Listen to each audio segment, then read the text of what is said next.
Siku moja alimuozesha msichana wake. Katika kumuozesha yule msichana, akamtoa kwenye rumu baada ya msichana amepambwa kwenda kumpeleka kwa bwana yake. Alipomtoa hivi, ule mama alipokwenda kumchukua ule msichana akamwambia, mama, mbona mimi sioni? Yani akakosa kuona. Mama akamwambia, mambo gani haya? Akampeleka kwa bwana yake, akamwambia, mimi sioni. Akaletewa matabibu, madaktari, wakamwangalia macho iko sawa sawa tu. Akaletwa mashekhe kumsomea Qurani, msichana haoni. Akakuja shekhe mmoja, ule shekhe akasema, huyu msichana amepata macho, na ili sasa hii macho imuondokee, aidha yule aliyempa macho afariki ndio atapona, ama atawadhie maji aogee nayo huyu msichana.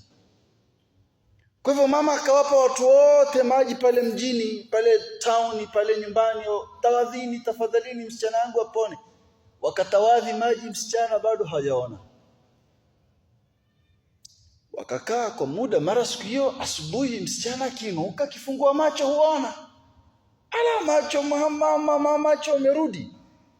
Macho iliporudi akafurahi sana, na hapo tayari msichana ashaolewa, ashapata watoto. Akasema, nipatieni simu nimpigie mama yangu simu nimwambie nimeona. Akipiga simu ikashikwa na ndugu yake mkubwa. Akamwambia, nataka kuongea na mama. Akamwambia, mama amefariki leo asubuhi. Kumbe saa zile ule mama amemtoa msichana wake kwenye rumu ya mapambo, ile macho yake alipomwangalia msichana na ile urembo aliyotokelezea, macho ilimgusa. Na saa zile watu wanaambiwa watawadhi wote, ule mama hajatawadhi kwa sababu yeye aliamini, huyu ni msichana wangu, siwezi mpea macho.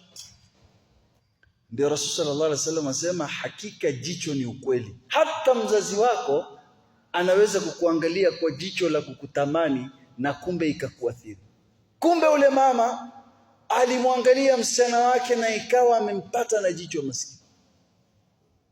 Watu wote mama akiwaambia watawadhi, walitawadhi. Yeye hatawadhi akijua kwamba mimi msichana wangu. Kumbe macho yake ndio ilimuumiza msichana, akapoteza macho.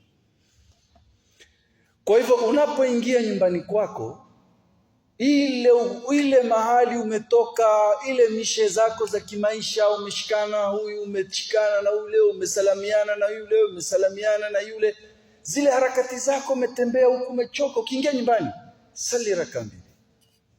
Zile shari zote zitasimama nje, zitapotezwa na zile raka mbili. Au soma dua ya kuingia nyumbani, utajiziwia na zile shari. Hakuna kitu kizuri kama dua. Na Rasul sallallahu alaihi wasallam kwenye hadithi yasema, ad-du'a silahul mu'min, dua ni silaha ya